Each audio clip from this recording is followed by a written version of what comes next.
na Ibero. En la mesa que planteamos cuando empezamos a pensar en un formato, porque esto es un formato híbrido no solo por lo tecnológico, sino también por el propio planteamiento, pensamos en aprovechar la oportunidad ya de contar con los profesores de la Ibero, las profesoras y el profesor de la Ibero. Pensamos en darle no solo un carácter de presentación de libros, que era uno de los motivos principales de la reunión, sino que me parecía que era una gran oportunidad, sobre todo pensando en el calibre de las personas que nos acompañan, en ofrecer también algún tipo de marco discursivo, intelectual, que ofreciera ese necesario contexto para la discusión y para el intercambio de ideas, que creo que es algo fundamental, sobre todo cuando tenemos la oportunidad, ¿no? Cuando recibimos la visita de nuestros estimados colegas. La mesa redonda, tras hablar con ellos, la titulamos Cultura y crítica en los tiempos do virus, miradas desde Latinoamérica, que además se encaja muy bien con algo que desde el grupo de investigación de teoría de la literatura y literatura comparada estamos también reforzando, que no es que no existiera, sino que creo que de un modo también mucho más expreso, además con la figura también de... Hola, Fernando. Con la figura del Seminario Permanente Pasajes, que es una iniciativa que se ha lanzado recientemente desde el grupo de investigación, en el que de un modo totalmente explícito buscábamos esas complicidades y también esos diálogos fructíferos con los colegas del otro lado del charco. En ese espíritu de comunicación, de mutuo conocimiento y reconocimiento de los aportes que se hacen desde ambas orillas del Atlántico, esta mesa redonda viene simplemente a continuar en esa línea ya abierta por nuestro grupo y por el seminario Pasajes. Además, y perdonadme la nota personalista, esta es también una actividad que desde el propio proyecto que tengo, que es el proyecto de investigación Estéticas de la obsolescencia, elementos para el análisis de la relación entre literatura y nuevos medios, pues también sirve para mi propio proceso de investigación. Voy a seguir en orden alfabético. Primero voy a presentar a Joana Ángel, de la Universidad Iberoamericana Ciudad de México, antropóloga y maestra en comunicación, doctora en Cultura y Educación en América Latina, con mención en Comunicación y Cultura por la Escuela Latinoamericana de Posgrado, de la Universidad Arcis en Santiago de Chile, donde se tituló además con los máximos honores. Ha trabajado como coordinadora y curadora de exposiciones en colaboración con museos e instituciones académicas nacionales e internacionales, fundadora y directora general de Acacia, Arte y Cultura 360 grados, que es una plataforma, si no me equivoco, de gestión, promoción, investigación y capacitación que realiza proyectos en México y en el extranjero. Autora de diversos textos publicados en libros, en revistas, en memorias, tiene una trayectoria investigadora muy sólida, ponente, conferencista, moderadora, etc. Realiza investigación social de manera permanente desde 2007 y actualmente es coinvestigadora del proyecto Narrativas, Periodismo y Regímenes Discursivos de la Cultura, que se desarrolla en el Departamento de Comunicación de la Universidad Iberoamericana de la Ciudad de México. Dentro de los temas de su especialidad se encuentra el arte popular, las artes decorativas, los imaginarios de lo popular, la crítica, la gestión cultural y el espectáculo en América Latina. En segundo lugar, siguiendo el orden alfabético, Joseba Buch, nacido en Bilbao en 1978, doctor en letras por la Universidad Iberoamericana, donde desempeña su cargo de profesor de tiempo completo en el Departamento de Letras. Fue investigador de fuentes literarias para el guión curatorial y museográfico de la Constitución Mexicana 1917-2017, Imágenes y Voces, que obtuvo el premio Miguel Covarrubias del Instituto Nacional de Antropología e Historia del INAH. Ha coordinado y participado con capítulos de autoría en muchos libros colectivos, por ejemplo aquí hay algunos como El colapso de la representación, publicado en la Ibero en el 18, Gramáticas de la injuria, que era muy interesante, del 19, uno de los libros que aquí nos reúne, Estética, Exclusión y Deriva, del 2020, el Jaus Nacional Socialista, publicado en el 2021, Estética y Filosofía de la Praxis, publicado en la UAP en el 21, Políticas y Estrategias de la Crítica, en Iberoamericana Verbuer el año pasado, si no me equivoco. Ha realizado la edición comentada de la novela póstuma de Carlos Blanco Aguinaga, Viajes de Ida, publicado en Renacimiento en el 2018, y de la novela Efraín de Atenas, también publicada en Renacimiento en el 2021, de Máximo José Campo. Supongo que además esto dentro del GEXEL, ¿no? De las actividades del que eres miembro del grupo de estudios del exilio. Y ha colaborado en revistas como Ínsula, El Ira, Sansueño, Historiografía. Y por último, doctora Cecilia Sandoval Macía, también de la Ibero, doctora en Historia por la Universidad Iberoamericana, Además que en la biblioteca, que es fundamental, si podéis ir a la biblioteca de la Universidad Americana, siempre voy a recomendar, y a sus archivos, de los que ella es máxima responsable. La biblioteca es académica de tiempo completo y responsable del archivo histórico institucional. En 2007 fundó el archivo histórico de la Escuela Bancaria y Comercial y su museo. Durante la década que lo dirigió, creó el sitio web museoedc.org, coordinó las labores de digitalización, sistematización y difusión de las colecciones. Entre sus varias publicaciones académicas se encuentran los libros 80, Historia de la Escuela Bancaria y Comercial, del 2009, Muros, Habitando la Escuela Bancaria y Comercial, del 2013, y junto con los artículos, también en los que ha participado en los libros, ¿no? El archivo en la área del soporte digital, publicado en Ariel Fundación Telefónica y la Universidad Iberoamericana en 2016. Uno de los capítulos que integra Exclusión y Deriva, Archivo y Digitalidad, la posibilidad de una historia más justa, del 2019. Así como ha participado de coeditora en las ediciones contemporáneas publicadas por ZigZag, Universidad Iberoamericana, de Viaje al Golfo de California, de Ciprián Convier, ¿sería? Viaje a varias partes de Europa de Enriqueta y Ernestina Larrainza, del 19, Apuntos sobre el viaje alrededor del mundo de la corbeta Zaragoza, recogidos por el doctor Carlos Glass, médico de la Marina Mexicana, del 20, así como en el libro En voz alta, de David Fernández Dávalos, también del 2020.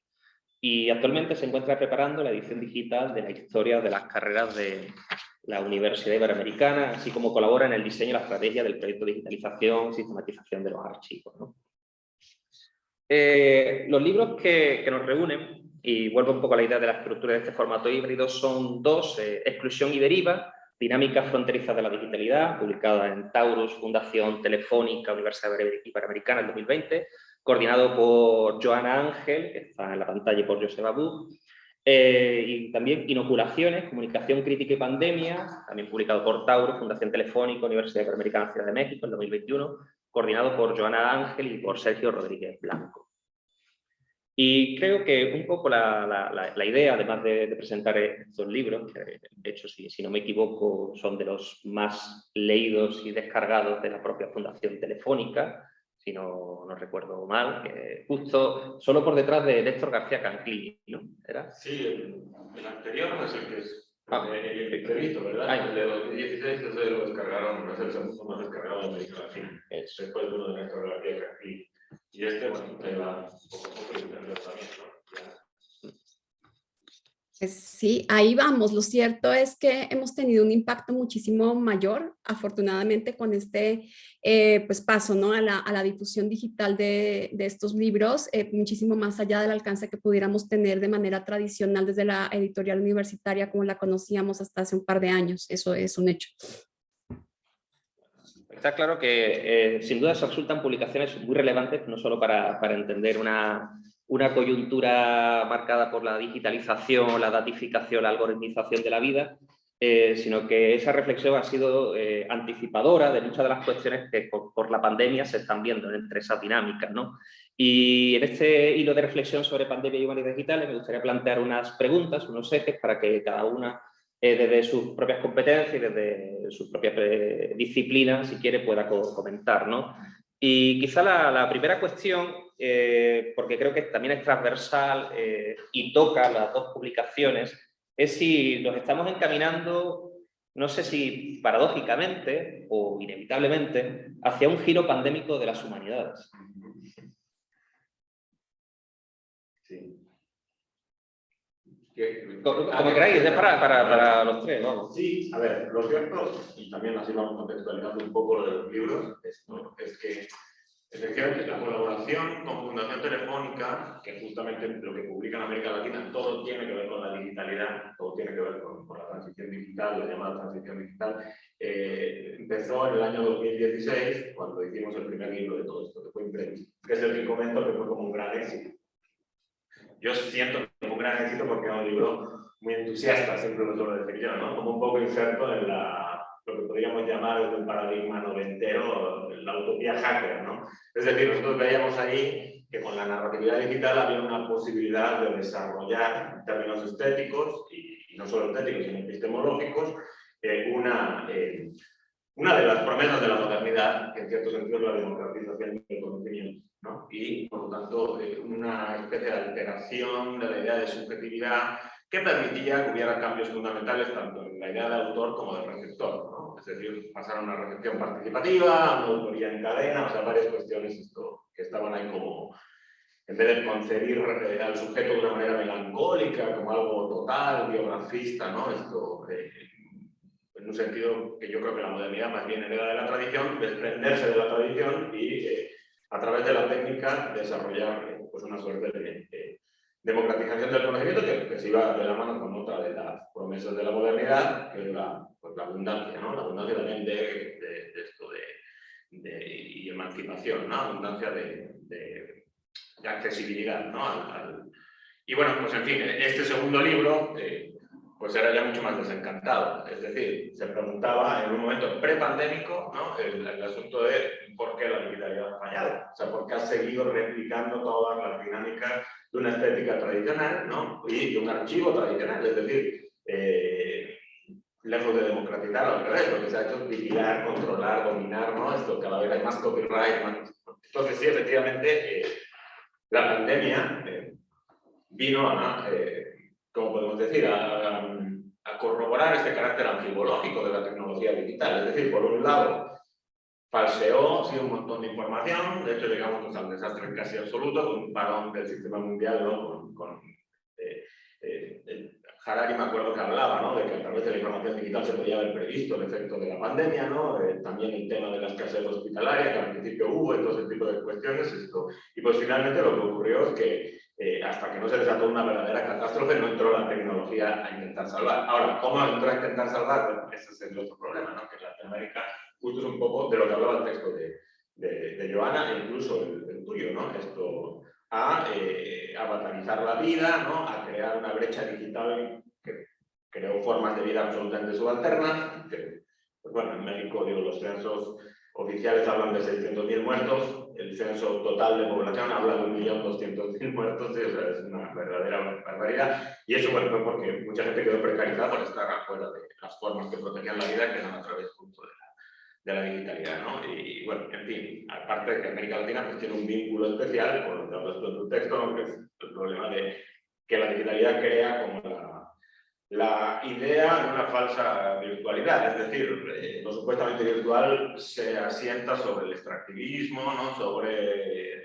bueno, el litio, ¿no? Las famosas minas, la minería abierta y también este centro de explotación capitalista que es el Silicon Valley y demás, ¿no? Donde está toda esta asentado materialmente todo esto que se supone que es únicamente material, esto virtual, ¿no? Entonces, bueno, pues, en razón de eso, este fue el primer libro que se presentó durante la pandemia en Fundación Telefónica. Era abril, ¿sí? Era principios de abril, ¿no? Entonces, pues ahí nos enfrentábamos un poco a qué iba a pasar, ¿no?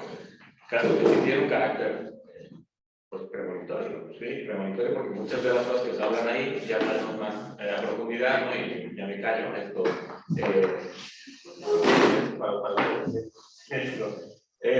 Ya hablaremos más a profundidad, pero muchas de las cosas que se tratan aquí vienen a poner a la vista pues, lo que ha ocurrido después. Bueno, ya hablaremos de eso, pero ya me callo porque si no, no sé si quieras decir, Adriana, perdón. Bueno, gracias. Buenas tardes en Santiago de Compostela, buenos días en Ciudad de México. A mí me gustaría volver un poco a partir de esta introducción de Joseba sobre la pregunta de Paulo, y es que en efecto pasamos por una, no sé si necesaria, pandemización de las humanidades, no en torno al enfoque del problema de la pandemia en sí, sino a la falta de un ámbito reflexivo que explique y que implica nuestra experiencia moderna en términos de la escritura de la historia, cuestión sobre la que Cecilia en un momento más seguramente tendrá mucho que decir. Y es que pues los libros dan cuenta de varias cosas, ¿no? Una, de la manera en que trasladamos las mismas fronteras, tal cual, de nuestro ámbito analógico, presencial, a la digitalidad, pero también de o sea, lo que pretende en parte el segundo libro es dar cuenta de esta no linealidad justamente para el abordaje de las narrativas y de los discursos en torno a la pandemia.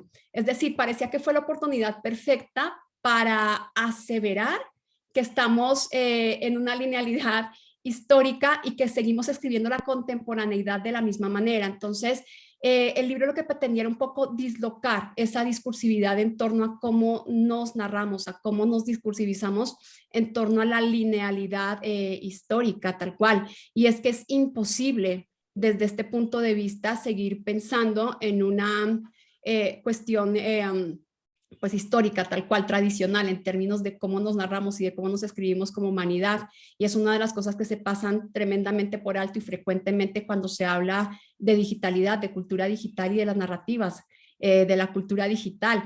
Entonces, si se pandemizaron las humanidades, habrá que ver qué tan conscientes somos de la manera en que estamos pues eso, ¿no? Contando nuestras historias a partir de la pandemia y si en efecto logramos como dislocar este ámbito de la linealidad temporal y de seguir considerando pues ficciones tal cual, ¿no? Como lo pensaría Michel de Certeau, seguir considerando ficciones, cuestiones que no necesariamente están documentadas y que eran imposibles de documentar textualmente a partir de, pues, del ámbito de la pandemia, ¿no? Por ejemplo, nosotros ahora podemos está grabando esta conversación, pero ¿y qué pasa con todo lo que se queda fuera, ¿no? En este mismo momento de interactividad entre el allá y aquí y esta cuestión híbrida, tal cual en muchos sentidos, como lo está planteando Paulo. Ceci.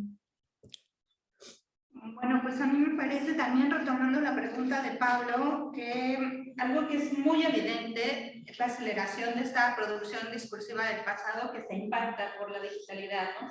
Cómo cambiamos, cómo nos contamos el relato histórico. Yo soy historiadora, había dicho Pablo, y naturalmente cómo producimos archivo y a partir de qué parámetros nos vamos a construir una nueva realidad, ¿no? Cómo dotamos de sentido de esta realidad. Y siguiendo lo que comenta Joseba, la digitalidad con la pandemia lo que hace es acelerar como una realidad oximorónica en la que creamos como movimientos de exclusión e inclusión muy importantes, ¿no? Se habla mucho de que gracias a la digitalidad podemos comunicarnos, es real, lo estamos haciendo ahorita. Nosotros como mexicanos, bueno, yo como mexicana, la única de las gracias a la digitalidad, a la técnica. Sin embargo, no pasa esto en América Latina, ¿no? La realidad es absolutamente diferente. Y me parece que lo que descubrimos, o por lo menos lo que se descubrió desde la parte de digitalizar los archivos, comenzamos 2 décadas antes de que llegara la pandemia, y después con esta aceleración de la transformación de los documentos analógicos a digitales, estamos viendo que hay como efectivamente esta posibilidad de relacionarnos con este inaccesible que es el pasado, desde singularidades que son súper importantes. Uno puede entrar a un archivo histórico ya sin esta figura de arconte, estoy refiriéndome a términos Foucaultianos, deberianos, en el cual generas una relación distinta con estas singularidades, de tu propia singularidad. Eso nos da la posibilidad de darle voz a historias que han sido marginadas, que tradicionalmente han sido olvidadas. Pienso en movimientos minoritarios, en mujeres, en la historia, ¿no? Sabemos súper poquito de chicas en la historia, claro, porque no estaban visibilizadas.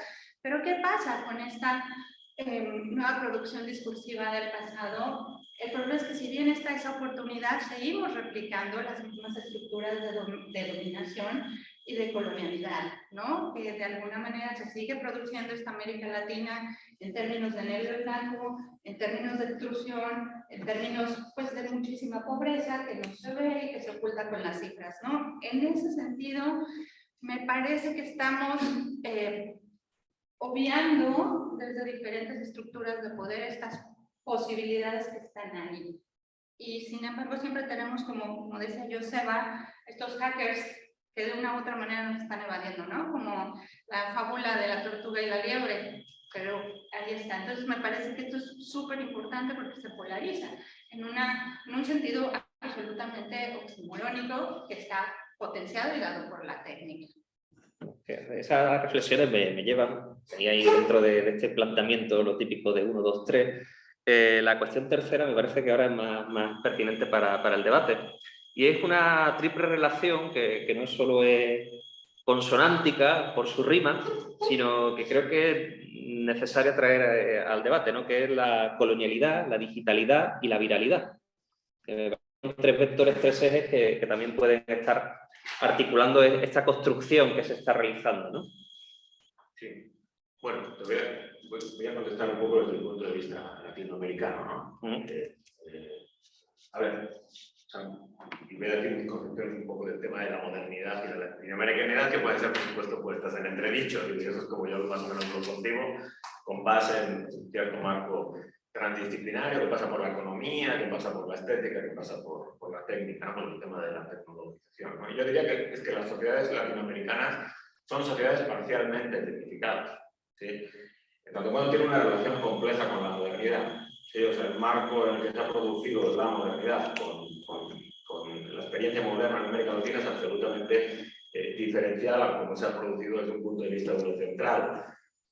Y a la vez es muy distinto, y eso es donde está el lío, que puede llevar a ciertas transversales, es muy distinto de otro tipo de colonias, ¿no? Que se produjeron muchísimo después, ¿no? Que, como otro tipo de experiencias coloniales, como puede ser África, India, o, ¿no? Este segundo tipo de colonias tienen su eclosión, ¿no? Yo creo, con un momento de la modernidad posterior, que es el capitalismo de producción. En cambio, América Latina, y ahí sí, no soy muy ortodoxo desde un punto de vista de análisis del capitalismo, yo siento que surge por una cosa que podríamos llamar protocapitalismo, capitalismo de circulación, y es la conditio sine qua non, América Latina como bloque terráqueo, para que se dé el proceso de modernidad, porque es como se crea la escala global del capitalismo, ¿sí? Entonces, con base en eso, desde ese entonces, ¿sí? Digamos que América Latina es esencialmente moderna, a diferencia, por ejemplo, de las colonias africanas o indias, ¿no? que tendrían un punto de vista, o sea, un paradigma que permite que haya un remanente antropológico previo a la modernización. ¿Sí? América Latina es moderna desde el minuto uno, y eso es algo muy complicado. ¿Sí? Claro, sé que me van a decir las culturas originarias. Las culturas originarias se llaman a sí mismas indígenas. El indígena ya es una categoría occidental, ¿sí?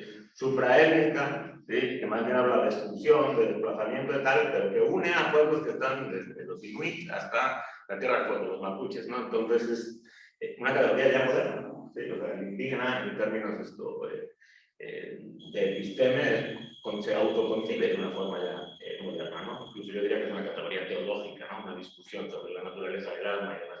Pero bueno, el caso es que, volviendo al tema de la tecnología, digamos que América Latina como territorio es creado con unas dinámicas que luego se interiorizan en los procesos de independencia, que son la sociedad dual y el colonialismo interno, ¿no? Y por lo tanto hay parcelas, ¿no? Completamente insertas dentro del flujo de la digitalidad y la tecnología, parcelas de población, contingentes de población, y otros que están absolutamente excluidos, ¿sí? Tanto territorialmente como poblacionalmente podemos hablar de eso, ¿no? O sea, es decir, hoy día en América Latina hay una ingubernamentalidad pavorosa, ¿no? Donde hay territorios completamente dominados, ¿no? por la minería, y hay una alianza institucional, y pues no hay más que leer Rita Segato para saberlo, ¿no? Una alianza institucional entre el capital y el capital sumergido, por decirlo de alguna forma, o sea, el narcotráfico, el paramilitarismo, tal, ¿no? Y bueno, por lo tanto, pues es una situación muy distinta a la de Europa, y por ende hay un sector de esa población desde los tiempos pues inaugurales, lo que llamaría Ángel Rama la ciudad letrada, ¿no? Que sí vive inserta, por supuesto, nosotros, ¿no? en la tecnología, pero la brecha con el resto de población, que encima yo creo que sube, o sea, ser mucho más de la mitad, ¿no? Es tremenda, ¿no? O sea, no hay accesibilidad realmente a todo esto, ¿no? Curiosamente, ese mundo es el que garantiza que todo esto exista, ¿sí? Porque es donde se da el extractivismo para construir la base material de todo esto, que es la virtualidad, ¿no? Entonces, bueno, pues es una cosa muy compleja, ¿no? En fin, digo, ya me callo porque no me pasar. Sí, adelante. Sí. Gracias. Varias cosas. Primero, me parece que fue un poco inocente pensar en que no íbamos a trasladar las mismas estructuras de poder, ¿no? Basadas en la frontera al ciberespacio, en una primera instancia. Es decir, ¿por qué si nuestras dinámicas modernas de la humanidad tienen que ver con la colonialidad, con la fundación a partir de la frontera dejaría de ser diferente en el ciberespacio, que pues finalmente, aunque virtual, también es un espacio de la humanidad moderna. Y en esa medida los 90 fueron tremendamente ilusos, quizá, en términos de cómo se planteó esta entrada al ciberespacio y esta posibilidad de gobernanza y de Internet para todos, con unas declaraciones magníficas y maravillosas en Suiza, donde teníamos quizá un lugar común donde todo esto que éramos como lastre de la humanidad, ¿no? Y de todo lo que nos servía en términos de la generación de sociedad iba a dejar de existir, con lo cual también se crea una discursividad tremendamente falsa en términos de la noción de comunidad. Pasamos por alto un montón de cosas allí, ¿no? Primera, y una que ya especificó súper bien Castells en su momento, y es que información no es conocimiento, y que seguimos confundiendo en términos discursivos y seguimos pensando que el acceso a exceso de información entonces trae consigo conocimiento, pero una de las grandes fronteras que plantea todavía la cultura digital es justamente la producción de conocimiento a partir de ese exceso de información para quienes están conectadas y conectados, ¿no? La brecha digital en cuanto a acceso, pues que sigue siendo una realidad y pues es insorteable, ¿no? Y pareciera que entre mayor cantidad de esfuerzos se hacen para cerrar esta brecha del acceso, pues más se abre en realidad, ¿no? Pues porque el mundo es así de desigual en lo analógico y en lo digital. Y pues las narrativas digitales, hay que tenerlo también en cuenta, seguirán dependiendo de las narrativas análogas. Todavía no hay una manera de digitalizarse sin alfabetizarse, es decir, sin primero aprender a leer y a escribir en un entorno análogo donde se escriba de puño y letra. No hay manera de generar un acceso a la cultura digital. Entonces, no puede ser digital, ¿no? En sí misma, como si fuera la sobrevivencia de nuestra inteligencia artificial, tal cual como se ha planteado ya como en muchas ficciones en el cine. Es absolutamente imposible desprendernos del mundo análogo. Entonces, todas estas son cuestiones que no permiten, ¿no? Hablar de esta cuestión libre, pacífica, y pues enteramente idílica de lo que se pensó en su momento como la cibercultura y el ciberespacio en términos de una cierta igualdad y equidad para la humanidad. También estamos en un momento tremendamente colonial, ¿no? Tal cual como lo ha referido Joseba en términos de cómo se genera la colonia, independientemente de la territorialidad y de la espacialidad, mejor, ¿no? Y de los diferenciales que pudieran surgir entre la geofísica de la colonialidad tal cual como la pensamos. La colonialidad en el ciberespacio está dependiendo enteramente de las dinámicas de mercado, y esa es otra frontera que es bastante complicada de sortear. Es decir, pues ¿para qué colonizar Internet, no? ¿Para qué tener mayor acceso? ¿Para qué generar como estas comunidades virtuales esenciales si no es para una mayor cantidad de consumo en toda su extensión? Ceci. Gracias, Joana. Pues yo retomo lo que acaba de decir Joana, que no es lo mismo información que conocimiento. Yo lo que he trabajado a partir de la digitalización de los archivos es darme cuenta que en el momento en que digitalizamos el archivo, un archivo físico, lo que hacemos es como desauratizarlo, ¿no? Y aquí sí estoy trabajando el término benjaminiano. Se rompe como esta aura de poder del archivo como algo cuasi sagrado al que poquitas personas pueden acceder después de un protocolo súper estricto y demás, ¿no? Entonces la técnica lo que nos daría, la digitalidad, es lo que nos toca en nuestra estación de la modernidad. A mí me gusta pensarla como un proceso, un continuum largo que tiene pues diferentes estaciones, diferentes diferentes periodos, que la técnica nos da una capacidad de transformación social. Eso es lo que se ha dicho. Y en realidad es lo que ocurre, ¿no? El hombre a partir de la técnica domina esta naturaleza. Pero ¿qué pasa desde este proceso de colonialidad, que si bien es una forma de entender la realidad que lleva algunas décadas apenas, ha estado desde el siglo XVI, como Joseba lo estaba mencionando?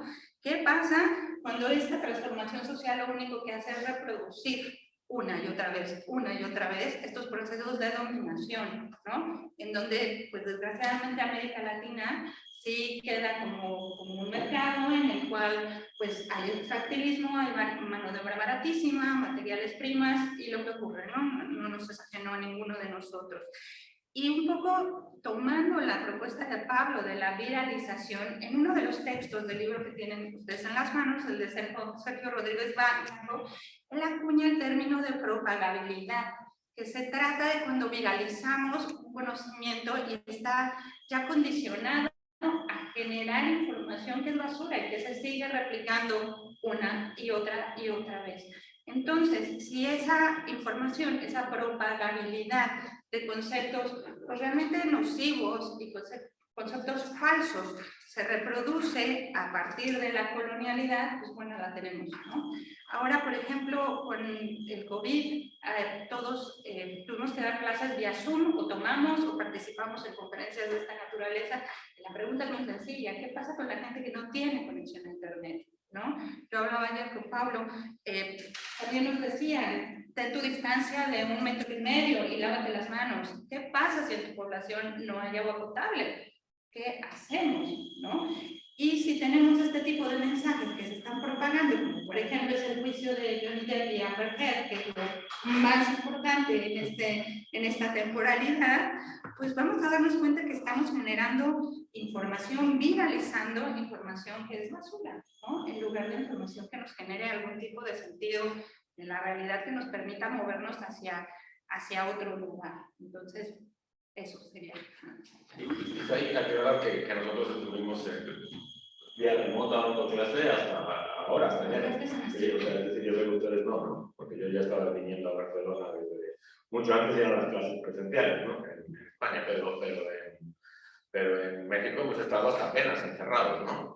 La gente que no tenía acceso a la digitalidad se estaban educando, los niños, básicamente a través de la televisión, ¿sí? Con clases que daban en el canal nacional, ¿sí? O sea, imagínense, pues obviamente la brecha digital ocasionó prácticamente que 2 generaciones que han pasado por 2 años de aislamiento, ¿no? De acceso al conocimiento, ¿no? Entonces, esto, al conocimiento presencial, ¿no? Y pues ya al final hubo que, a pesar de que hubo un embate tremendo del Omicron, esto tuvimos que regresar, o sea, como diera lugar, porque ya era un problema nacional, ¿no? El de parón en la educación, ¿no? Entonces, bueno, pues esa es un poco la circunstancia allí, que es, creo que distinta que acá, ¿no? A mí además, me viene a la cabeza cuando pienso en estas cuestiones y lo vinculo ya no solo en la consagración de una visión salvadora, hegemónica acerca de la técnica y de la digitalidad, que además que al final lo que ha acabado consagrando es a Amazon y al modelo Amazon como un ejemplo sobresaliente, ¿no? de estos funcionamientos sistémicos, ¿no? Si llega a Amazon no hay ningún problema, ¿no? Si tienes conexión no hay ningún problema y no presupone además la lectura materialista, ¿no? De las condiciones que posibilitan el acceso o no, que es algo que la brecha no solo se manifiesta en una posesión efectiva de lo material, sino también en una brecha semiótica, en la capacidad de controlar esos lenguajes, esos discursos que a veces se dan por consabido y no es tal, ¿no? Sobre todo se ha manifestado, por ejemplo, a niveles inferiores del sistema educativo, cuando han sido los padres, las madres quienes tenían que enseñar a interactuar en un entorno con el que no estaban nada familiarizados, ya sea por el tipo de programa, la plataforma, etcétera. Y también esto me gustaría traer aquí a colación, porque me parece que de la mano de este relato, de esta construcción hegemónica de la técnica como salvadora, se ha fomentado también un discurso que promovía, a fin de cuentas, la consagración de un nuevo metarrelato muy ligado a la técnica, que es la de la figura del experto, o el metarrelato científico como verdad incontrovertible e incuestionable.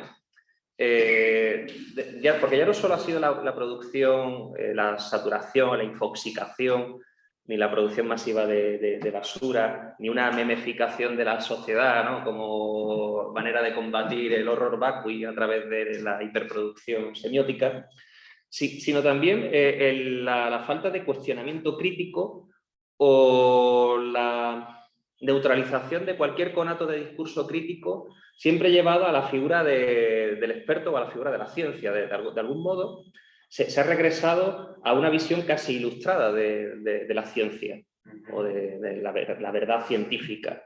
Y lo vinculo porque también dentro de la digitalidad y llevándolo ya al terreno de la viralidad y de la pandemia. No sé cuál es vuestra opinión desde Latinoamérica, desde México. A ver, yo O sea, me parece súper interesante lo que planteas, quizá voy a polemizar un poco esto. Yo sí me considero, en cierto sentido, ilustrado e iluminista, ¿no? O sea, yo sí creo que la técnica tiene condiciones de posibilidad. El problema es que no se desdobla como se debería desdoblar, ¿no? Digo, ahí yo estoy siguiendo medianía, o sea, lo que le digo a Echeverría, ¿no? Que fue mi maestro en la UNAM, casi al final de su vida, porque dio algunas veces a su seminario. No sé si lo ubican, es un pensador ecuatoriano, es un importante pensador de la técnica, vinculado a una revista de gran relevancia en México que se llama Cuadernos Políticos, publicaba una exiliada española, por cierto, me gusta expresar. Y esto, lo que plantea Bolívar en su teoría básicamente es que, o sea, la modernidad, o sea, no solo la técnica, claro que para él, igual que para mí, hay un vínculo entre técnica y modernidad, ¿no? Es decir, a partir de cierto momento podemos decir que hay una cosa que se llama neotécnica, ¿no? Que diluye la relación conflictiva con las fuerzas de la naturaleza, ¿no? Sin embargo, la técnica sigue haciendo réplicas como si la naturaleza fuese algo que amenaza muchísimo al ser humano, ¿no? Es decir, ahora con el COVID hemos tenido sí un recordatorio, ¿no? De que somos mortales, ¿no? Por decirlo de alguna forma, ¿no? Incluso antes de los 90 años, ¿no? Lo normal ahora con el desarrollo de la medicina y todo eso, ¿no? Pero esto, prácticamente eso se había como que diluido, en el sentido de que había una especie de relación en la que la técnica abrevaba de la naturaleza para construir un mundo absolutamente aparte, disociado, descontinuado, que es el de la cultura, ¿no? Es uno de los proyectos de la modernidad. Sin embargo, hay algo en la propia modernidad que impide su despliegue, ¿no? Potencial, ¿no? Y en ese sentido yo sí reivindicaría un poco el pensamiento iluminista ilustrado. Respecto a lo que planteas tú, porque en América Latina justamente lo que ha habido es también una especie de reacción pachamama, que a mí me molesta bastante, o sea, es decir, es como inventarse ese remanente antropológico que para mí en América Latina no existe, o sea, no sé, o sea, como pensar eso, subalterno de Spivak, ¿no? Cuando en América Latina no hay esas condiciones, ¿no? O sea, América Latina es esencialmente moderna también, ¿no? Entonces, esto... la técnica podría, ¿sí?, proveer completamente de una serie de desarrollos, de facultades creativas y críticas de la humanidad que no despliega. Yo creo que sí. ¿Sí? ¿Por qué no lo hace? Justamente por los procesos de valorización del valor. O sea, es decir, porque el capitalismo es el que interdicta que la técnica se desarrolle. Hace que replique artificialmente dinámicas que son propias de la tradición. Es decir, crea escasez artificial y crea sacrificio al todo comunitario artificial también. ¿Sí? Digamos que en un momento dado, obviamente, en la tradición había escasez y había sacrificio al todo comunitario, ¿sí? Porque obviamente había una amenaza natural brutal, ¿sí? La gente se moría, había esto, incluso la identidad sexual, dicho de una manera así muy material, podemos decir que tiene que ver con eso, ¿sí? O sea, es decir, hay una necesidad, un imperativo de que la especie sobreviva, porque hay una amenaza natural brutal. Ahora, a partir de cierto momento histórico, esa amenaza natural se diluye en gran parte. ¿Sí? Y sin embargo, hemos seguido teniendo escasez, ¿no? Y bueno, creo que la pandemia es un ejemplo brutal, o sea, es que el libro es premonitorio en ese sentido, o sea, es decir, la escasez hospitalaria, ¿por qué fue? Porque obviamente en España, ¿no? Se desviaron los fondos para otras cosas, ¿no? Es decir, los fondos de Twitter, las no sé cuánto, ¿no? Luego la acumulación de vacunas que ha habido en el norte global, o sea, el Omicron fue una consecuencia de la falta de vacunación en ciertas zonas que son consideradas periféricas, ¿no? Es decir, Sudáfrica, América Latina y demás, ¿no? Entonces, en ese sentido, bueno, nosotros tenemos un popurrí de vacunas que, o sea, es decir, nos han puesto la AstraZeneca, la China, el chino, que en la cual no podíamos viajar a ningún lado, ¿sí? Esto, hasta la guerra de Ucrania, que ya ni yo la OMS corriendo a China, claro. La CanSino, ¿y cuál ha sido la otra que nos pusieron? La AstraZeneca y Moderna. Y Moderna, o sea, tenemos comunismo, capitalismo y separatismo, entonces, en fin, quiero decir que la circunstancia es distinta, ¿no? Y que vuelvo a llamar la atención que yo creo que la técnica sí tiene un potencial, o sea, sí, yo creo que sí hay que confiar en las promesas de la modernidad, ¿no? Y no como querer el resto decir que, o sea, de construir, ¿no? El ideal ilustrado, no lo sé. Estamos en una suerte de modernidad expandida y una modernidad pervertida, ¿no? Para mí. Sí, pero bueno, perdón, ya. Adelante. Sí. A mí me gustaría retomar un poco este fenómeno de los expertos del que menciona Paulo desde el ámbito de la comunicación. Cuando a principios del siglo XX se hablaba de líderes de opinión, ello tenía que ver con la manera en que empezaba a hacerse periodismo, es decir, con que la manera en que la escritura como tecné se afianzó para generar entonces personalidades o personajes a los que se les atribuía una opinión que podía seguirse, que podía rastrearse, sobre la que recaía entonces la condición de posibilidad de estar informadas e informados. La figura del líder de opinión siguió permeando quizá durante todo el siglo XX hasta que nos tropezamos a partir de estas dinámicas digitales con la figura de influencer, por ejemplo, ¿no? O de influenciador, o como quiera que se manejen en el idioma español. Ahí se deja de pensar la escritura como técnica, quizá para pensar la videodifusión como técnica máxima de la información, tal cual, si es que lo que sucede con el fenómeno influencer puede categorizarse como información, que sería una de las cuestiones en efecto semióticas, saber, ¿no? ¿Cuál es esta composición de los mensajes que llevan los influencers y que tanto informan, desinforman, ¿no? ¿Qué tipo de mensaje tal cual es el que pues se queda con las sociedades que potencian el fenómeno influencer?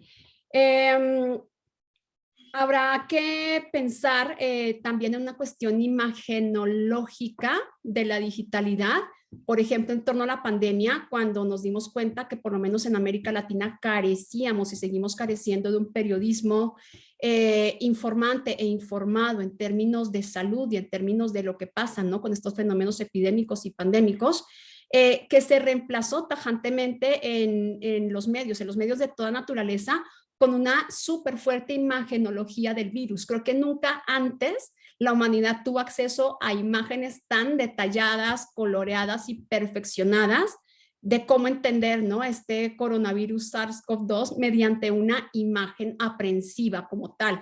Es decir, incluso en la calle, ¿no? Aquí pues se vendían figuras del coronavirus para niños, este tipo de cuestiones, ¿no? Piñatas, es decir, esta figura trasladada a la cultura popular donde todos tuvimos acceso a una imagen tremendamente poderosa de cómo es el virus, ¿no? De ponerle una forma y una función basada ya enteramente en estas imágenes, pues también digitales, ¿no? Obtenidas mediante telescopios electrónicos de ultra densidad para la fabricación de estas imágenes y pues siendo coloreadas, ¿no? Para que pudiéramos resaltar entonces sus características en el entorno de pues tener claro y tener esta visión, ¿no? Casi equiparable con las imágenes católicas acerca de cómo es el virus, de tener una cuestión palpable, tangible, si es que se quiere, ¿no? Frente a una pues, cuestión microscópica frente a la que no podemos creer porque no la vemos, sencillamente.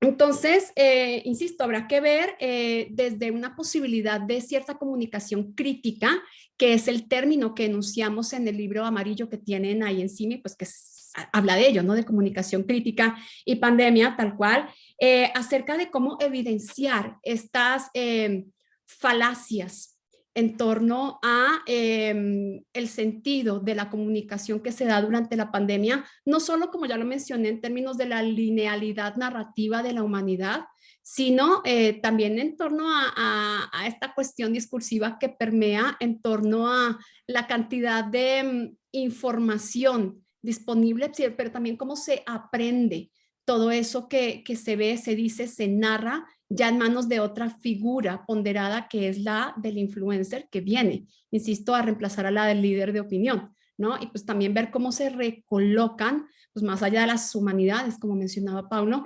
ciertas profesiones y ciertas posiciones de la humanidad en torno a qué se hace, qué se dice y qué se piensa y cómo se fabrican las narrativas en torno a este mundo, pues que indudablemente no habrá que hablar de un mundo pre y post pandemia, como seguramente sucedió con todas las pandemias en principio antes globales, pero tengamos en cuenta que la globalidad antes era mínima, ¿no? Ahora hablamos de un mundo en tanto geodesia, pero también en cuanto a información muchísimo más expandido. Entonces, no sé si sea la primera vez en términos de esta circulación de información en la que en realidad podamos hablar de un fenómeno pues mundial, global, tal cual, ¿no? Y cuál es el manejo que se le está dando entonces a toda esta calidad y cantidad de información circundante en torno a lo que ocurre, pero también en torno al trasladar entonces a la TECNE en sus diferentes categorías, insisto, ¿no? Ya no a la lectoescritura como tal, sino a la fabricación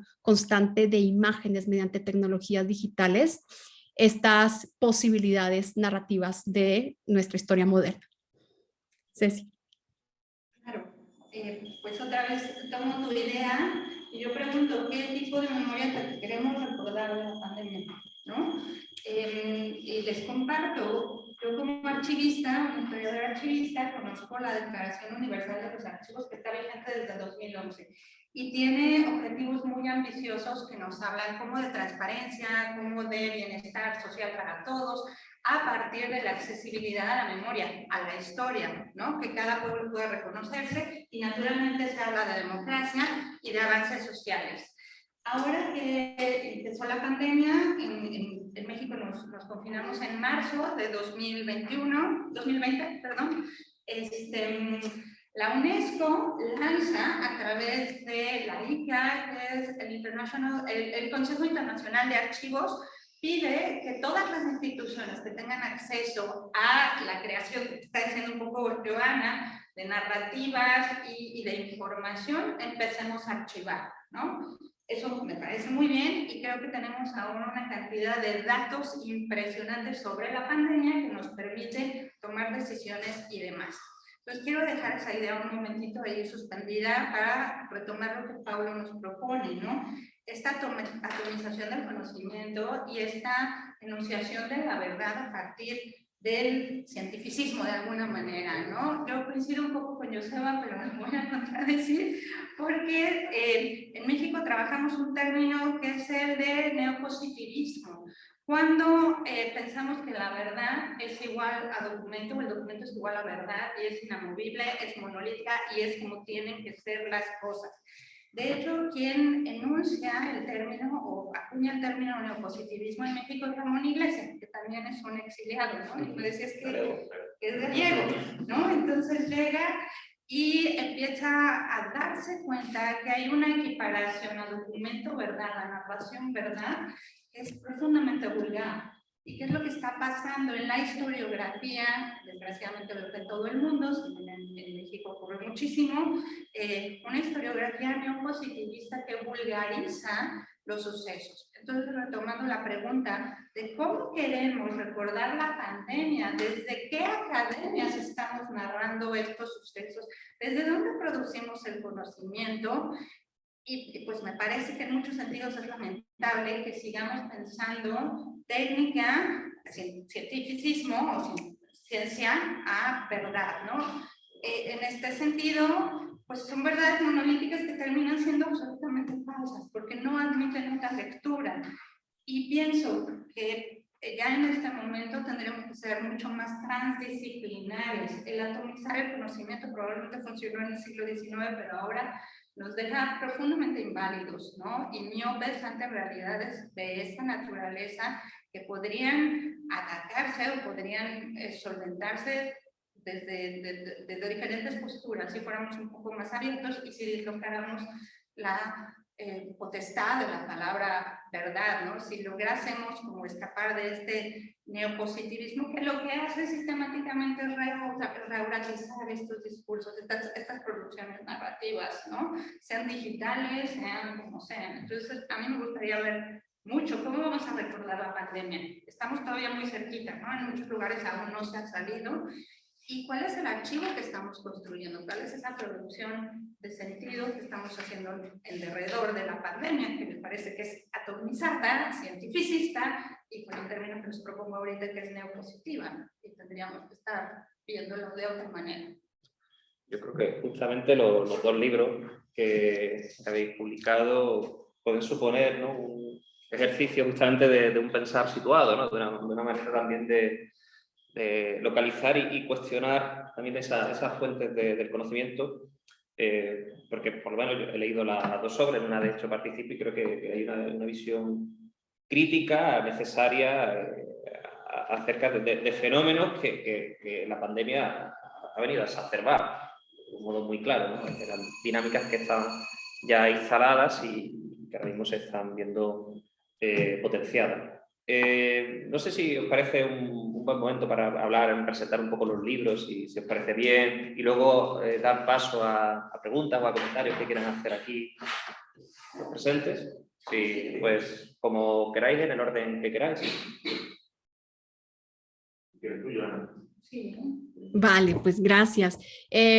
Primero, mencionar que estos libros, bueno, en realidad habría que hablar de una trilogía. Joseba estaba mencionando un libro anterior a estos dos, que vio la luz en 2016, trabajo que realizamos desde 2015, pensando, ¿no? Cuando comenzaba esta reflexión nuestra, justamente modernidad-narrativas digitales y lo que ahí se estaba gestando, y pusimos allí nuestras primeras ideas a manera de un imprevisto, que es el título que lleva el libro, Imprevisto, narrativas digitales, pensando en cómo irrumpieron todas estas cuestiones en nuestro pensamiento académico y hacia dónde podríamos llevar una reflexión desde la crítica, ¿no? Pues que es nuestro campo fuerte. Sorprendentemente hemos tenido, bueno, no sorprendentemente, creo que es una alianza bien interesante, hemos tenido el apoyo de Fundación Telefónica para hacer estas 3 publicaciones. Cuestión que cuando uno la piensa desde la crítica como que no liga mucho, ¿no? Es decir, como una corporación dedicada a las telecomunicaciones, permitiría entonces que generemos obras con un sentido crítico donde muchas veces no les va tan bien en términos justamente de cómo se plantean, ¿no? Estas relaciones, comunicación, mercado, digitalidad. Y sin embargo hay un interés, pienso yo, genuino de todas las partes por comunicar y por seguir buscando posibilidades alternativas de esta liga entre la academia y, en el caso de la Fundación Telefónica Movistar México, pues estas instituciones, organizaciones no gubernamentales que, si bien tienen capital privado, también están interesadas en que se produzca esto, ¿no? En la producción de conocimiento más allá de la divulgación de cierta posibilidad de información de la que circula por sus redes de telecomunicación. Entonces, primero mencionar eso, ¿no? Que ha sido un experimento súper interesante e importante, pensar y hacer realidad un financiamiento que tiene que ver con la incidencia de la fundación, que pertenece a una corporación, en nuestro pensamiento académico en términos de movimiento, ¿no? Desde los proyectos de investigación, desde las líneas de investigación, y pues trabajar con editoriales, con cuerpos editoriales. El primer libro lo editó Ariel, que es Planeta, luego el convenio que tenía Fundación Telefónica se renovó, pero con Random House, incluso en España, pues también no es un convenio global, donde todo lo que se produce a partir de Fundación Telefónica en el país que sea, está producido por Penguin Random House como editorial, y pues sus diversas líneas de producción. En este caso, pues es Taurus, que es la línea de producción que tiene que ver con humanidades. Con un proceso editorial impecable, por cierto, súper limpio y súper agradable, a partir de la manera en que se estableció el trabajo con los editores. Entonces, es un trabajo de laboratorio expandido, diría yo, el que resulta de este tipo de obras, donde trabajamos con muchos sectores, donde el eje sigue siendo esta posibilidad de construcción de divulgación, ¿no? De la producción científica desde la academia, que ha sido quizá lo más interesante. Los libros, además de los ejemplares físicos que tienen ustedes ahí en la mesa, pueden descargarse desde los sitios web de Fundación Telefónica alrededor del mundo, y también pueden escucharse porque fueron convertidos en audiolibro. Entonces, también quizás son fronteras que fuimos rompiendo a partir de la vida universitaria, ¿no? Es decir, es muy difícil que alcancemos este tipo de divulgación solo desde las universidades, bueno, desde las editoriales universitarias, por lo menos en el caso de América Latina, ¿no? No hay un planteamiento así de redondo en términos de la difusión de obra académica, y esta pues es la oportunidad perfecta para que así suceda. Entonces ha sido toda una experiencia, insisto, desde 2015 que comenzamos este trabajo, para pues ver estos ejemplares ya constituidos como obra resultado de nuestros proyectos de investigación. A mí no deja de darme risa cuando Joseba habla primero de estos libros muy optimistas, ¿no? Y luego como muy pesimistas. Creo que pues ese ha sido el trayecto de nuestra investigación también, ¿no? Yo nunca fui tan optimista de la cultura digital, y así se lo dije siempre a mis colegas. Yo en realidad me declaro pesimista del tema digital. O sea, para mí es como muy evidente que que la cosa no sale tan bien librada ya cuando uno se pone a pensar en un ámbito crítico con lo que sucede, ¿no? Y pues es como un ingrediente más que finalmente sigue generando desigualdad en términos de la humanidad, y ese ha sido el motivo, ¿no? Uno de los grandes motivos para la producción de estas obras. El libro azul, pues basado en estas reflexiones, ¿no? Con Joseba Primeras en términos de todas las condiciones de exclusión que la digitalidad permite y además magnifica. Entonces, fue muy importante pensar en términos de una colección de expertas y expertos, pues además de quienes trabajamos de manera constante en nuestro proyecto, a quién involucrar y cómo hacerlo, ¿no? Y afortunadamente, pues hemos tenido muy buenos compañeros de conspiración, Paulo entre ellos, por supuesto, ¿no? Y cuando hablabas de esta posibilidad, ¿no? Como de generar más cosas a partir de estas coincidencias en términos de investigación, ¿no? De lo que hacemos aquí y allá, pues bueno, esta es una de ellas, y yo espero que haya muchísimas más a partir justamente de proyectos como este, que no solo tienen que pasar por la editorial, ¿no? Creo que también es un muy buen momento de inflexión todo esto que estamos hablando para pensar en cuáles son estas formas necesarias de divulgación de nuestro quehacer desde las humanidades. Entonces, esa creo que es una tarea que nos va a ocupar en adelante más allá de los libros, aunque nos encanta hacer libros. Y la segunda, bueno, la tercera obra, Inoculaciones, que es el libro negro con amarillo, donde estuvo más involucrado Sergio Rodríguez Blanco, pues tiene que ver con un primer planteamiento que se hace en la Universidad Iberoamericana Ciudad de México, y es pues qué iba a pasar en el encierro con los investigadores y las investigadoras, cuando primero pensamos que nos íbamos a ver en 3 semanas después de encerrarnos, pero la División de Investigación y Posgrado se dio cuenta que eso no era real y que no era un escenario posible, y pues que teníamos que hacer algo quizá remedial para comenzar a pensar en términos justamente de acto-consecuencia de la pandemia. Abren una convocatoria extraordinaria para financiamiento de investigación que denominan la Ibero frente al COVID, donde hubo que construir así como proyectos de investigación extemporáneos de manera muy rápida. No sé, trabajamos como en una semana y media sobre ideas que ya teníamos desde el principio, ¿no? Una de estas era pensar en el término inoculación, tal cual como lo propuso Sergio, en principio dedicado muy hacia el área del periodismo y la salud, justamente porque comenzamos a darnos cuenta que carecíamos de expertas y expertos en términos de información sobre salud y la pandemia.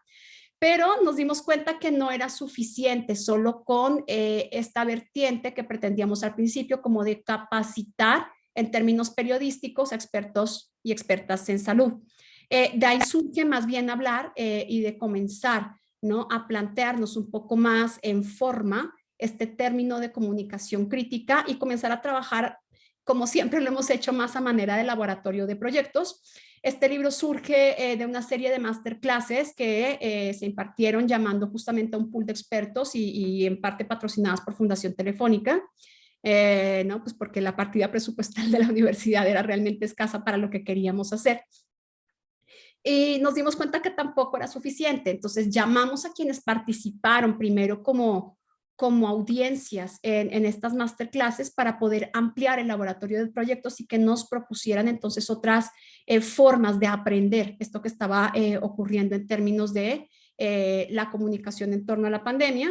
Y pues surgieron varias cosas desde allí, ¿no? Uno de ellos es el capítulo que escribe Enrique Sevilla Masip de la Universidad Veracruzana, que dijo, oigan, pues yo no soy académico de la Ibero, pero me parece que es la oportunidad perfecta para que podamos eso, ¿no? Generar como proyecto un artículo de investigación en torno a todas estas equivocaciones garrafales de los primeros grandes filósofos y humanistas que salieron a hablar los primeros días de la pandemia, ¿no? Y pues de cómo pues no hubo tal, ¿no? No hubo tal fin del capitalismo, no hubo tal pandemia como mentira, sino que hubo otra serie de cosas más allá que habría que seguir elaborando y quizá como no hablar a la primera, ¿no? No acaparar la pantalla a la primera, sino pues eso, ¿no? Seguir elaborando en torno al curso que iba tomando la pandemia.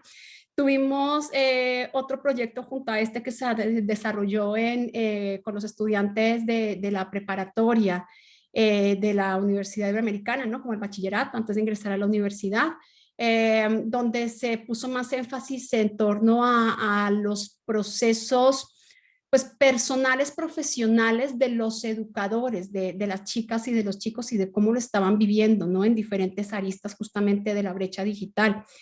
Varios capítulos tienen que ver también con incursiones en el periodismo narrativo, por ejemplo, ¿no? Es decir, pues más allá de lo que dicen las noticias y de lo que se decía en las conferencias oficiales de gobierno, pues qué estaba pasando, ¿no? Con esta posibilidad en efecto de la vida de diferentes personas, ¿no? Cosa que hace Alejandra Cray pues de manera brillante en el libro. Y pues el desarrollo de diversas historias y de diversas localizaciones y deslocalizaciones, que era lo que más nos interesaba, en torno a pues este giro pandémico tal cual, ¿no? No solo desde las humanidades, como ha mencionado Pablo, sino creo que pues todas y todos tuvimos que acarrear una gran realidad que nos azotó, bueno, quizá en América Latina más de golpe todavía, ¿no? Justamente por estas condiciones sí modernas, como bien lo dice Joseba, pero con una infraestructura tan flaqueada para la constitución de la producción de pensamiento, tal cual, ¿no? Y de conocimiento.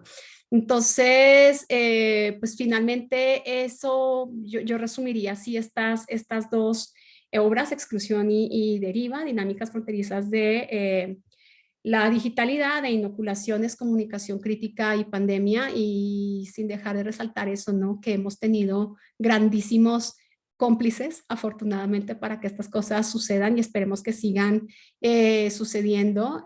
Yo quizá no me canso de decir, ¿no? Desde 2015, Joseba y obviamente Ceci han sido grandísimos compañeros de ruta para que estas cosas puedan suceder y sin las que esas cosas no podrían ser también, ¿no? O sea, como que no es lo mismo eso, presentar un proyecto a un comité editorial y pues sí, se hace, a estas cosas que finalmente van cobrando sentido en términos también de la cercanía, de las coincidencias y de un trabajo permanente y argumentado, mediado más allá de, pues, por una línea de investigación, por el hecho de poner siempre sobre la mesa lo que somos, ¿no? Como colegas, como compañeros, pero pues también como amigos, sin duda alguna.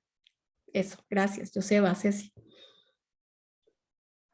Bueno, yo nada más añadiría, quizás un poco lo que yo creo que ya le hizo la presentación Joana, ¿no? De los 3 libros, los puedes descargar, o sea, independientemente de que estén en físico, ¿no? Es una de esas casualidades que crea la vida, ¿no? Porque justamente la Fundación Telefónica sería una de estas grandes empresas que podríamos estar criticando, ¿no? Curiosamente, digo, es una de las cosas estas antropológicas que crea la modernidad, de las que intentaba hablar, ¿no? Que desde el propio seno de una empresa así, ¿no? Se creen sustracciones críticas como las que crea su fundación, ¿no? Y que inviertan dinero en este tipo de cosas, porque sí es cierto que aunque lleva el sello de la Universidad Iberoamericana, es la Fundación Telefónica la que sufraga prácticamente todo el proceso, ¿no? Y bueno, en general, decir que lo que ha comandado el espíritu de estos libros es justamente eso, ¿no? Una idea de, una vez más, vuelvo a hacer una especie de apología de la modernidad, ¿no? De la posibilidad de crear condiciones negativas, sustraerse críticamente, ¿no? De cómo van produciéndose los procesos históricos como dominios y violencia, ¿no? En ese sentido, yo creo que sí, que la subjetividad y la técnica van de la mano, ¿sí? O sea, no hay subjetividad sin imprenta, por ejemplo, ¿no? Es decir, eso permite salirse, por ejemplo, de la esfera del comentario, ¿no? A la hora de hacer lo que podríamos llamar teoría literaria medieval, ¿no? Que era retórica y además era comentario únicamente, o sea, se asumía como verdad la Biblia, ¿no? O el Talmud, por lo que fuere, ¿no? Corán, ¿no? A partir de determinado momento histórico, con el humanismo justamente, que yo creo que está íntimamente ligado a la discontinuidad que permite la experiencia de lectura masificada a través de la imprenta, pues hay una posibilidad de sustraerse críticamente, ¿no? Y bueno, en ese sentido creo que no es casual que estuviese implicado el Departamento de Letras, ¿sí? en empujar estos libros, aunque finalmente, como dice Joana, hemos entrado en muchas complicidades, ¿no? Porque creo que la teoría literaria, por eso yo creo que eso puede ser interesante, es la que nos brinda elementos para ver todo este tipo de procesos, aunque en principio parecería que es algo muy descontinuado a su vez, ¿no? Ya que estamos hablando más bien de procesos de archivo, antropológicos, económicos, e incluso históricos, ¿no? y demás, ¿no? De las ciencias de la comunicación. Pero bueno, la teoría literaria finalmente ese saber, podríamos decir, ¿no? Que se encarga de procesos como las construcciones tropológicas, retóricas, ¿no? Miméticas, ¿no? de la realidad. O sea, brinda herramientas para pensar todas esas cosas y para pensarlas críticamente. De ahí es que haya habido un paso, ¿sí?, hacia esta complejidad de la que habla Joana, que nos permite convertir esto de la teoría en algo epifenoménico, ¿sí?, en algo que ya no analiza directamente la literatura, sino la producción de discurso en general, ¿no? Y cómo la producción de discurso va de la mano con la técnica, ¿no? Quizás eso es lo que permite que yo creo que muchas de las reflexiones de este libro, de estos libros, vayan a fin de cuentas a un viejo lugar común del marxismo occidental, que es el tema de la razón instrumental. Es decir, que la técnica de un momento primigenio en Occidente ha estado vinculado a una pulsión de dominio, de violencia, ¿sí? Entonces, por tanto, lo primero que quizá habría que deconstruir para que todas estas técnicas digitales pudiesen crear las condiciones de posibilidad para hablar de una modernidad a otra, sería una deconstrucción de esa visión de la técnica como dominio, ¿sí? Algo que está completamente velado en el presente, ¿no? Y por tanto, yo creo que ahí la teoría lo que permite es hablar de una retórica a otra, que abriría otro tipo de condiciones, ¿no? En este tipo de libros, pues sí, que salen desde universidades, que salen desde fundaciones, obviamente no van a salir desde el área de marketing, ¿no? Pues porque no interesa, ¿no? Pero, pues ahí está un poco esa idea, ¿no?, de una modernidad alternativa, ¿no? Y en ese sentido, creo que son unas obras muy interesantes en su evolución, porque ya son muchos años, ¿no?, metidos en este tema. Y bueno, pues ojalá ya Nidia, que es la presidenta la directora de la Fundación Telefónica, hablaba de un cuarto, ¿no? Ojalá y sea la realidad y podamos esto como que reflexionar ya a posteriori, ¿no?, de temas de la pandemia, ¿no?, y del capitalismo digital, ¿no? En fin, bueno, por mi parte yo creo que sería todo. Sí, si queréis abrimos la conversación, si apetece hacer alguna pregunta, algún comentario, reflexión. Tenemos aquí a nuestros colegas de la Ibero. Si habláis de una trilogía, ¿cuál sería el tercer volumen? No me lo he perdido. Es el primero.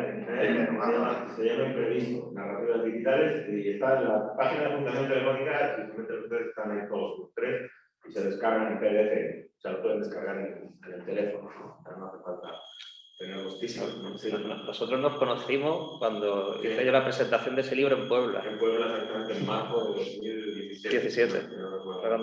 Bueno, pues dicho de otro modo, ¿cuál es la continuidad de ese proyecto? Pues se supone que igual va a haber otro, ¿no? Eso decía Nidia el otro día, pero a ver, todavía no tenemos nada. Pero sí, seguramente seguirá la reflexión, ¿no? Porque esto da para mucho, ¿no? Es que nos enfrentamos a muchas problemáticas, supongo que ustedes igual, ¿no? Pero por lo prolongado que fue nuestro encierro en nuestra práctica docente y de investigación y todo eso, en México, prácticamente duró hasta principios de este año, nos dimos cuenta de los óbices y de los candados que ha ido creando esta réplica artificial, ¿no?, de la inaccesibilidad, ¿no? Por ejemplo, nosotros teníamos que subir nuestros temarios y nuestros materiales a través de una página de la universidad que se llamaba PriceSpace, ¿no? Ahí le pasabas lista a los alumnos y subías los trabajos y subías los materiales.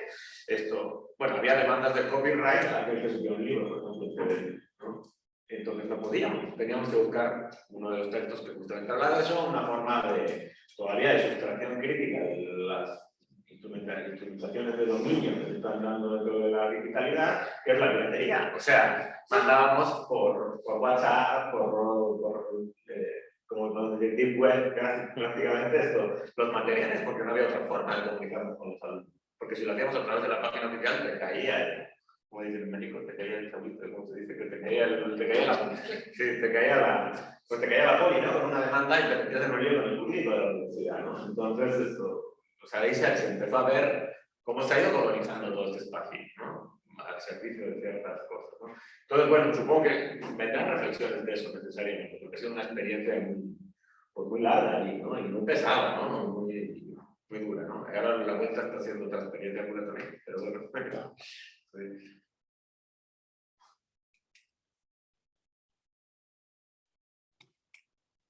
Bueno, yo tengo una pregunta también. Cecilia, porque me interesa mucho la cuestión de cómo afrontás, digamos, la digitalización de los archivos y desde, digamos, cuál es el criterio, cuál es el orden y cómo, digamos, cómo se encara todo este proceso. Y en realidad lo pregunto porque me interesa por una cuestión personal, que estamos en un proceso de digitalización de archivos de carnaval uruguayo, en el que, claro, nos encontramos con un problema que es en qué plataforma podemos subirlo, ¿no? Entonces hay como una plataforma que se llama Anáforas, en la que nos regalaron un espacio para subir todo este archivo, pero que, claro, hay como una descompensación muy clara porque, digamos, todos los archivos de cultura y literatura uruguaya canónica están como centralizados desde la Biblioteca Nacional y nosotras somos la cátedra de carnaval que tiene un espacio muy amablemente cedido en el que tenemos como ese espacio en el que podemos habitar, ¿no? Entonces, en realidad, sí es verdad que hay como una democratización, hay un mayor acceso, pero sigue estando ahí esa visión del poder y esa visión de cultura A y cultura B, ¿no? Entonces, claro, además está decir que hay una parte que recibe el financiamiento y la nuestra que no, ¿no? Entonces es como cómo ustedes encaran todo esto y si también se ve, digamos, esa estratificación dentro de la supuesta democratización, ¿no? Sí, por supuesto, es una verdadera tristeza y agradezco mucho la pregunta porque es el kit de la cuestión, yo creo que de la producción de archivo occidental, no es como un archivo local, sino es cómo entendemos el mundo y cómo producimos el discurso, ¿no? Definitivamente elegir qué, creo que es lo primero, que ustedes decidan, ahora sí en un papel medio arcóntico, qué es lo que tiene más valor y por qué lo quieren difundir, ¿no? Desde ahí es probablemente la parte más crítica de decidir qué vas a digitalizar y qué no. Esto se atraviesa con la materialidad, porque hay que priorizar, en mi opinión, los documentos que están como lastimados o los que están en peligro de desaparecer. Estamos muy emocionados desde el siglo XIX haciendo producciones narrativas en soportes que están obsoletos en 2 décadas. Entonces, si no tienes el aparato para reproducirlo, es imposible poderlo digitalizar, ¿no? En el caso de películas sensibles o de audio o de video, es lo más delicado que hay porque se te moja el baño, ¿no? La gelatina se hincha y adiós. Entonces, de entrada, decidir que por el valor discursivo que quieres conservar, ¿no? ¿Qué memoria te interesa? Lo que estoy escuchando son memorias marginales, o que han sido tradicionalmente marginales, entonces es importantísimo preservarlas. En segundo lugar, la materialidad. Y en tercero, sí, la cuestión del dinero es lo que dictamina, el capital una vez más, dictamina qué memoria es, sí, qué memoria merece estar recordada y cuál no, cuál es desechada y cuál es basura. Por supuesto que nos enfrentamos a eso. Lamentablemente sí se necesita mucho dinero, pero hay plataformas, ¿no? En la Universidad Iberoamericana es una universidad privada, tenemos dinero, estamos muy bien financiados, pero hay otros, por ejemplo, yo formo parte soy vocal del Ateneo Español de México, soy vocal de archivo y de la biblioteca, y conseguimos dinero y nos están digitalizando, pero hay plataformas, no sé si conozcan Atom, o si tú conoces la plataforma Atom, ¿no? De alguna manera hay plataformas de código libre de las que podemos echar mano y empezar, pues poco a poco, a tocar puertas, ¿no? Conozco los proyectos que hace la Biblioteca Nacional de Uruguay y son maravillosos, claro, pero siempre vienen desde la cúpula. ¿Cómo hablamos de lo demás, ¿no? De la parte marginal. Híjole, pues creo que picando piedra, no queda de otra, ¿no? Quizás consiguiendo financiamiento y tratando de poner a disposición de los usuarios de la mejor manera que podamos. Pongo el ejemplo del Ateneo Español de México porque es una asociación sin fines de lucro, entonces no tiene un duro, estamos más pobres que nada, sin embargo, hay que catalogar esos materiales, hay que estabilizarlos, hay que digitalizarlos y ponerlos a disposición de quien los quiera ver, de quien los quiera consultar, pues de la mejor manera que podamos, ¿no? Yo sé que ya hablaba ahorita de la piratería y pues a veces pienso que es el único recurso posible. Uno de los problemas es justo la inestabilidad, es que ese es el asunto de lo digital. O sea, yo a veces le tengo cierta desconfianza y agradezco que se hablan las tiradas físicas porque siempre está sometido a uno a que venga el jefazo y haga y se acabó. ¿Sí? Y eso está cañón, se acabó, desaparece el archivo. ¿Sí? Entonces, esto. O sea, sin embargo, la digitalidad a veces es la única solución, como por ejemplo para cintas sonoras, ¿no? ¿Cómo hacemos para conservar los cilindros estos? Por ejemplo, los de Edison, en la Ibero tenemos uno, tenemos la grabación de Porfirio Díaz, que estuvo muchos años en México, la marca Edison. Eso si no lo digitalizas, ya no hay manera de tocarlo. Y las películas. Pues mucho ánimo y échale un ojo a algo que funciona. En realidad es lo que hay, ¿no? O desarrollar softwares a medida, pero si no hay dinero, tiene que ser un ingeniero muy buena onda que quiera donar su trabajo. Invita a las jornadas uruguayas. Es que la Ibero se hace el encuentro. Yo participé todos los años de literatura uruguaya. Hay que ver que yo también soy latinoamericanista. Y eso es bien interesante. Te decía peor, pero bueno. No, a ver, claro, para nosotras tenemos también como esa otra cuestión de que no hay un lugar físico como puede haber en la biblioteca para consultar esos archivos. Son archivos que nosotros vamos recabando de distintas personas que tienen en su casa, de esos libretos que se repartían. Entonces, claro, que tampoco hay un espacio físico para eso, porque, a ver, todos entendemos, ¿no?, que, por ejemplo, en una biblioteca siempre están esos espacios de poder, ¿no?, que dicen que puede ser y que no. Pero claro, que en este caso ni siquiera hay un espacio físico para consultar esos archivos. Entonces, claro, ese peligro, siempre lo decimos en broma, pero claro, de todo lo que está digitalizado y todo lo que está subido, el día que no nos dejen más permiso para esta plataforma, pues se quita y ya está, ¿no? Entonces es como mucho más volátil todavía. Pues en cuestiones de preservación eso es básico y ya sé que no me preguntaste por eso, pero es como fundamental que estabilices el fondo, lo preserves y veo entonces que va a tener que ser portable. Hay que tener mucho cuidado con las condiciones de humedad y aquí tienen un montón. No sé, es que eso es una bronca con los materiales. Bueno, no sé en Uruguay el clima como sea, pero hay que empezar a estabilizar eso, una conservación preventiva, y si vas a moverlo, pues con cuidado, ¿no? No de un día para otra casa, sino sacarlo poco a poquito para que se aclimate. Y pues, catálogos, yo pensaría que en este sentido es una catalogación básica o índices básicos, y sí, impresos, ¿no? En tu PDF, que tengas la posibilidad siempre de imprimirlo, eso puede generarles un poco más de vigencia del conocimiento, ¿no? En ese sentido. Y bueno, si no hay más intervenciones, nada, pues sí que podemos cerrar la mesa de presentación. Os agradecemos muchísimo que estéis acá presencial y virtualmente, además teniendo en cuenta el cambio de hora, ¿no? Y ha sido un verdadero placer y espero que este sea el primero de muchos intercambios entre la Ibero y la Universidad de Santiago de Compostela. Muchísimas gracias también a los asistentes por venir. Gracias.